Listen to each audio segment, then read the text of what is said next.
Em 1924, um físico francês de nome Louis de Broglie estava defendendo a sua tese de doutorado na Sorbonne. Nesta sua tese, Louis de Broglie postulava que o elétron, além de ser uma partícula, era também uma onda.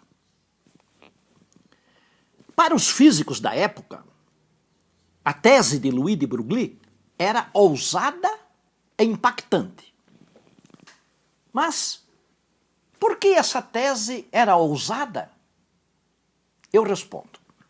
Porque até então, nenhum físico havia proposto algo desse gênero.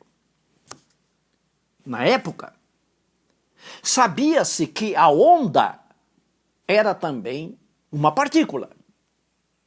E isso havia sido proposto por Albert Einstein em 1906, quando ele brilhantemente solucionou o mistério do chamado efeito fotoelétrico. Além de ser ousada, por que essa tese de Louis de Broglie também era impactante? Eu respondo. Porque, por meio desta tese, estava sendo proposto algo impossível no campo da física. Ou seja, era impossível algo ser onda e partícula ao mesmo tempo. Algo poderia ser partícula ou onda. Jamais poderia ser onda e partícula simultaneamente. Isso na época era impossível. Mas essa tese da dualidade onda-partícula, ela estava bem fundamentada, pois Louis de Broglie havia calculado o comprimento de onda do elétron, com base na teoria quântica. E isso precisamente lhe deu o Prêmio Nobel de Física. Toda partícula tem a sua respectiva onda, que é uma onda não física, uma onda metafísica, transcendente, que Louis Broglie chamou de onda guia. Essa onda é quem orienta a partícula sobre como ela deve interagir com as outras partículas e sobre que trajetória a partícula deve seguir no espaço.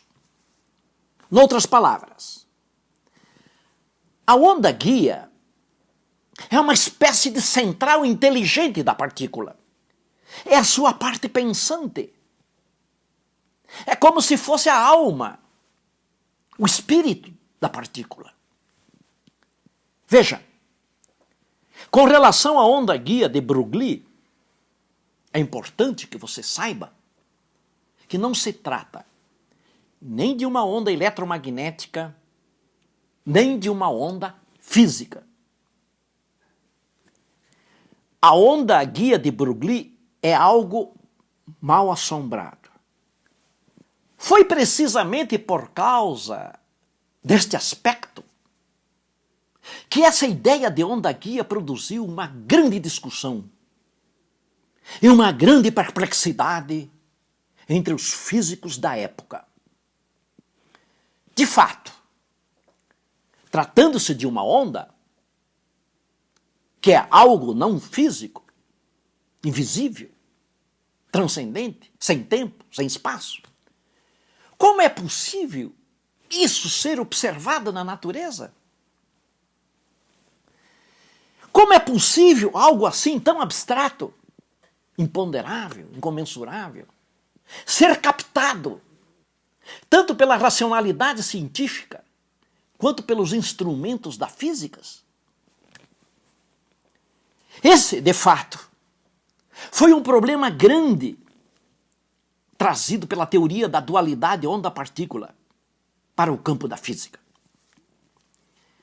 A teoria da dualidade onda-partícula de Louis de Broglie também é conhecida como o princípio da complementaridade.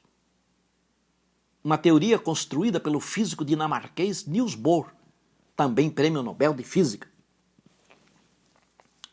No campo da física, algo bastante profundo estava emergindo com a tese da onda guia. Pois, desde sempre, os físicos rejeitavam a ideia de metafísica no campo da ciência. Mas agora, na década de 20 do século passado, os físicos, estavam tratando com algo metafísico, pois a onda guia era isso mesmo, uma realidade não física, portanto, metafísica. De fato, na mesma época, quando o físico austríaco Erwin Schrödinger desenvolveu a sua equação para a onda guia da partícula,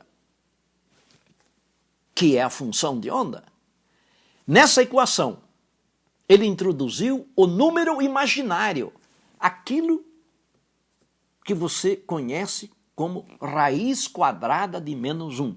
Isso está presente na equação de Schrödinger, além de outras coisas. Ainda hoje, os matemáticos não sabem exatamente para que serve esse número, a raiz quadrada de menos 1. O que os matemáticos sabem é que quando esse número aparece numa equação, isso significa que tem algo metafísico no esquema. Portanto, a equação de Schrödinger, que é a equação fundamental da mecânica quântica, é uma evidência de que, realmente, a onda guia da partícula tem natureza metafísica. Pela primeira vez, os físicos incorporaram no conhecimento científico uma realidade metafísica.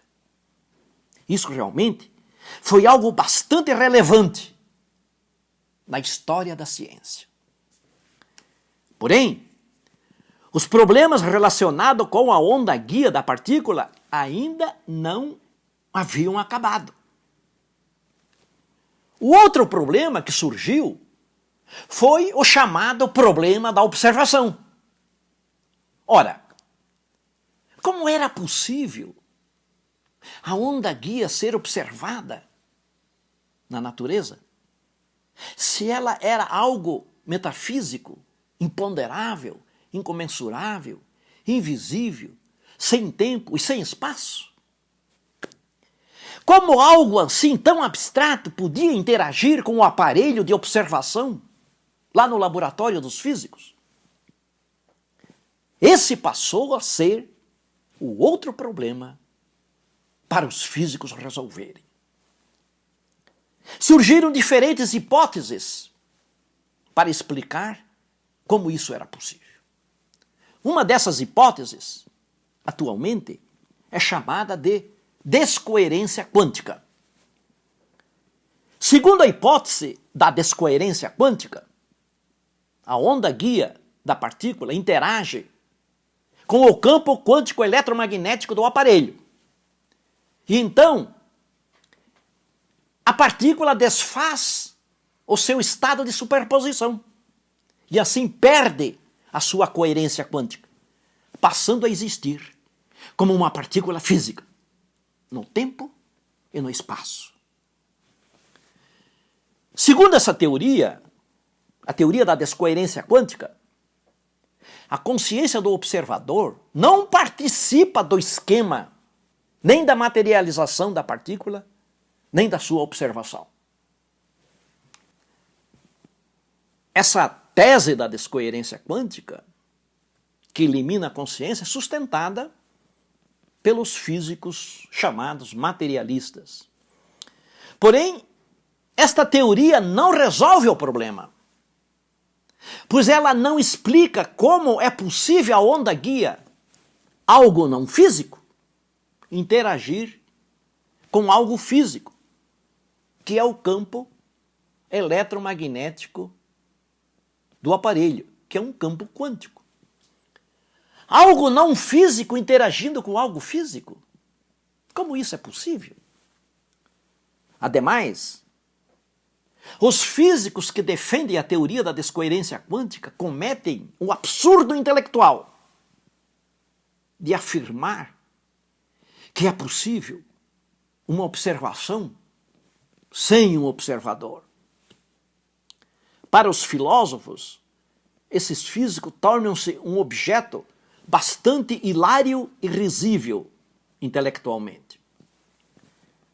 A solução para o problema, encontrada pelo físico húngaro John von Neumann, foi a seguinte: através do processo da observação, quando a onda guia entra em contato com a consciência do observador, ela perde o seu estado de superposição e se materializa na realidade física. É o contato com a consciência do observador que materializa a partícula. Não é o contato com o campo eletromagnético do aparelho. Isso é o que diz o formalismo da teoria chamada a cadeia de von Neumann. Essa teoria é conhecida com este nome, a cadeia de von Neumann. Você compreendeu?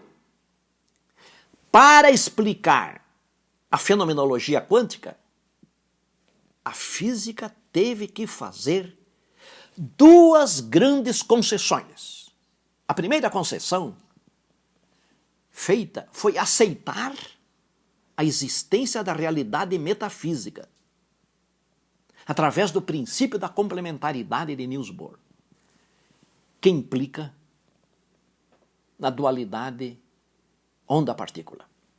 A segunda concessão foi aceitar a existência da consciência atuando sobre a partícula, através do formalismo teórico da cadeia de von Neumann, desenvolvido por este cientista John von Neumann. Não é pouco o que essas duas concessões representam para a física. De fato, com base no princípio da complementaridade, as coisas, sejam partículas, átomos, moléculas, objetos, pedra, gente, bicho, as coisas vivem em dois mundos diferentes ao mesmo tempo. Um mundo físico, corpuscular, como se fosse um corpo, e um mundo não físico, ondulatório, como se fosse o espírito. É exatamente a esta conclusão que essas duas concessões epistemológicas necessariamente nos conduzem.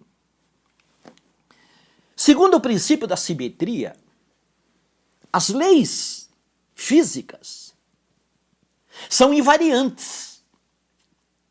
Elas não mudam nem no tempo e nem no espaço. Ou seja, as leis da física são as mesmas no passado, no presente e no futuro. Também são as mesmas em qualquer região do universo. O princípio da simetria é algo sagrado para os físicos, sejam físicos ateus, crentes, materialistas, espiritualistas. Todos respeitam e aceitam o princípio da simetria. Isso significa que as leis que regem a micro-realidade quântica regem também a macro-realidade humana.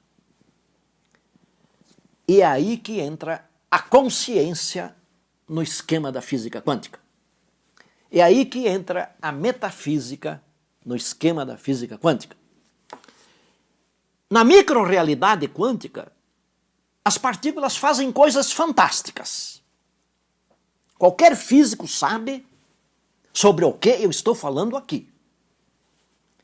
Portanto, com base no princípio da simetria, essas mesmas coisas fantásticas, as pessoas também podem fazer, inclusive você. E a parte boa é que aqui, não se trata de uma afirmação mística, mas de uma postulação científica, verdadeiramente. Nós vimos que a onda guia é a central inteligente da partícula. É a parte pensante da partícula. É a parte que instrui a partícula sobre como ela tem que interagir e se comportar com as outras partículas e sobre que trajetória do espaço ela deve seguir. Na realidade humana, a onda guia, a parte não física, corresponde à consciência, ao espírito, que também é a central inteligente do ser humano.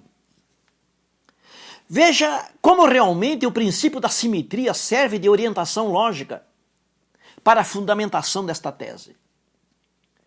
Se você, de fato, refletiu sobre isso, então aqui é um momento de você acreditar que você realmente é capaz de fazer as mesmas coisas fantásticas que as partículas fazem quando elas se encontram na sua natureza de onda guia, conforme o princípio da dualidade onda-partícula, expresso através do formalismo postulado por Louis de Broglie e ratificado pelo princípio da complementaridade.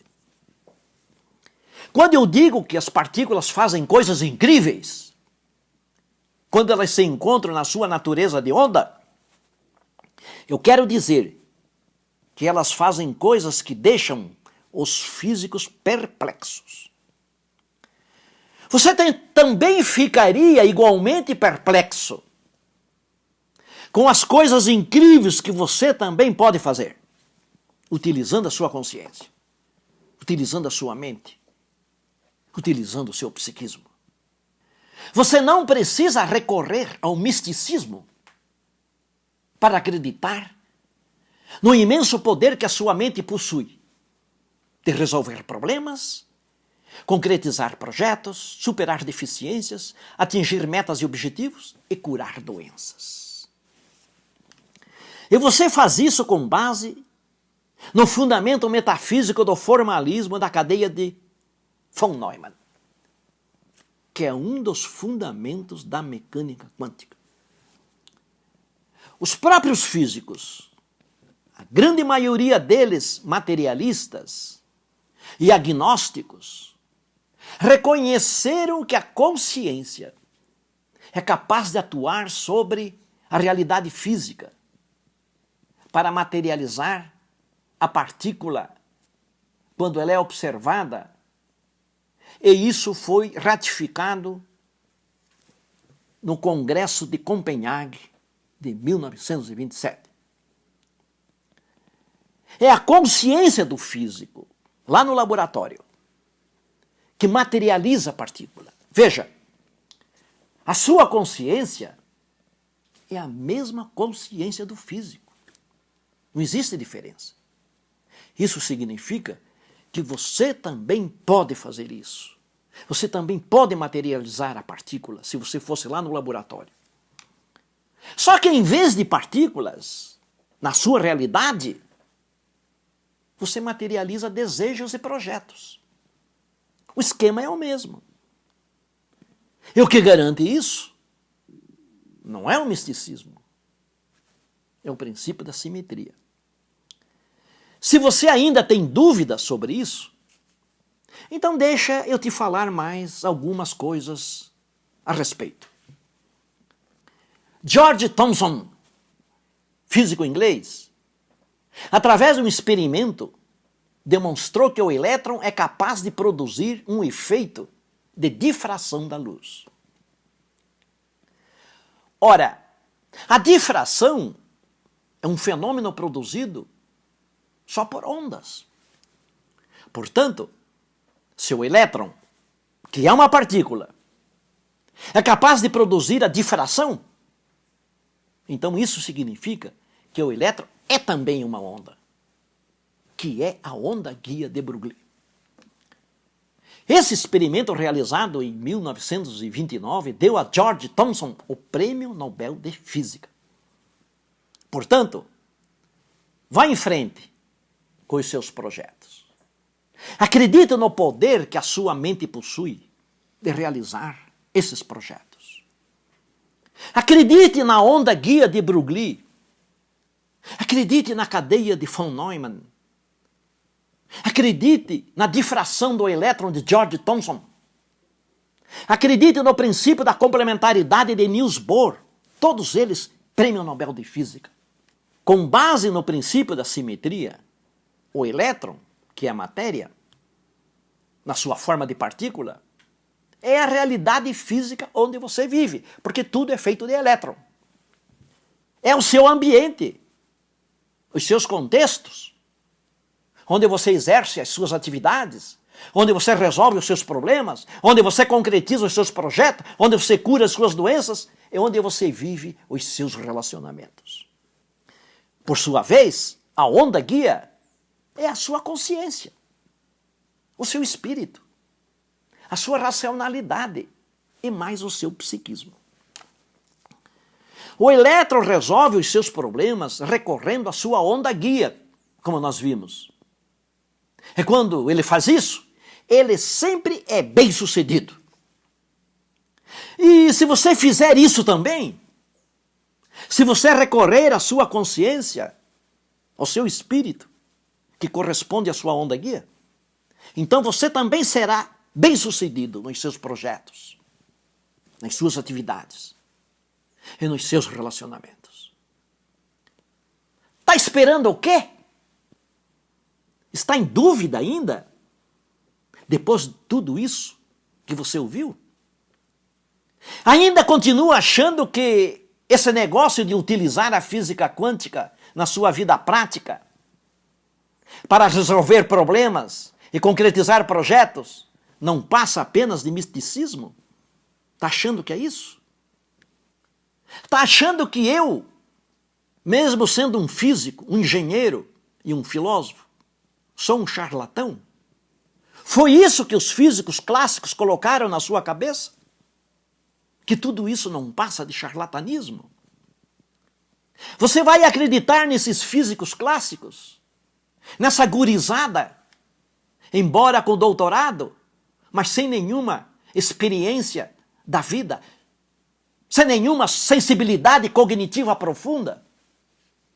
Você vai acreditar nesses físicos materialistas que, via de regra, têm uma cultura parca, porque eles leem muito pouco, que não sabem nem o que é ontologia, que não sabem nem o que é epistemologia, que não sabem nem o que é metafísica humana, que não sabem o que é espiritualidade? É nisso, é nesses caras que você acredita? Quando acredita que essas coisas são charlatanismo? É nesses minutos da física que você vai acreditar? E juntamente com eles também vai achar que eu seja um charlatão? Cara, você tem neurônios demais no seu cérebro para cometer essa tolice intelectual. Você tem 100 bilhões de neurônios. E o poder das sinapses que você pode construir com tudo isso te capacita, cara, para viver nas dimensões tanto do infinito quanto da eternidade, que é a dimensão do espírito. Mas, se nesse momento atual da sua vida você já é totalmente feliz, se todos os seus projetos já foram realizados, se você já encontrou o grande amor da sua vida, se o seu atual relacionamento afetivo está ótimo, se você não é solitário, então, sendo assim, cara, eu concordo contigo que a utilização da física quântica na sua vida nada tem a acrescentar. Mas, se você ainda não resolveu os seus problemas, se você ainda não realizou os seus projetos, se você ainda não atingiu os seus objetivos, se você ainda não é feliz, se você ainda não encontrou o grande amor da sua vida, se você ainda continua solitário, se você ainda não curou as suas doenças, então, cara, ou você é masoquista, ou ainda nunca ouviu falar sobre a verdadeira utilização da física quântica na vida prática. Uma coisa é certa, cara. Através dos poderes da nossa consciência, a natureza nos fez para ser um sucesso, para sermos felizes e prósperos. Doença, pobreza, infelicidade, frustrações, essas coisas não foram colocadas na cesta básica da essência humana. Essas coisas são criadas por nós mesmos, que não vivemos conforme a plenitude da nossa essência espiritual. Quando você realmente utiliza a física quântica na sua vida, você se torna um agente quântico da sua existência. E então toma posse dos imensos poderes quânticos que naturalmente você já possui. Exatamente como as partículas fazem. Quando você realmente utiliza a física quântica na sua vida, cara, você sempre está no comando. Você sempre arrebenta. Cara, eu te garanto, isso é muito massa. Eu tenho mostrado sempre para vocês aqui no YouTube os livros que eu escrevi e que ainda não foram esgotados. Tenho dois livros. Um é A Física Quântica na Vida Real. Neste livro, eu coloco todas as minhas descobertas, os meus estudos, as minhas pesquisas que eu fiz durante mais de 25 anos. E este livro, A Física Quântica da Vida Real, é destinado para quem quer utilizar a física quântica na vida prática, como um manual. Você não precisa ser nem físico e nem matemático. É uma linguagem muito simples, muito objetiva, rigorosamente científica, que não tem nada a ver nem com misticismo e nem com autoajuda. Você não vai encontrar este livro em lugar nenhum. Se você tiver interesse em adquiri-lo, basta clicar aí no link que aparece aí embaixo e você vai ser orientado como adquiri-lo. Cor é fóton. E o fóton é o quantum de energia. E a física quântica é uma física do fóton. Portanto, existe um fundamento quântico nas cores. E eu fiz esta pesquisa através da física quântica, dando uma fundamentação quântica às cores. E ao longo desse mesmo tempo aí de 25 anos, eu fiz pesquisas e estudo e escrevi este livro, O Efeito Psíquico das Cores nos Ambientes. Como é que as cores que estão no nosso ambiente atuam sobre nós, positivo ou negativamente? E como é que você pode utilizar as cores direcionadas para produzir psiquismo produtivo, direcionadas para a produtividade em certas atividades. Eu trabalho aqui 28 diferentes cores. Nenhum livro no mundo inteiro faz isso. Então, se você quiser, está interessado, basta clicar aí também, o link aí embaixo, e você vai saber como adquiri-los. Um abraço quântico.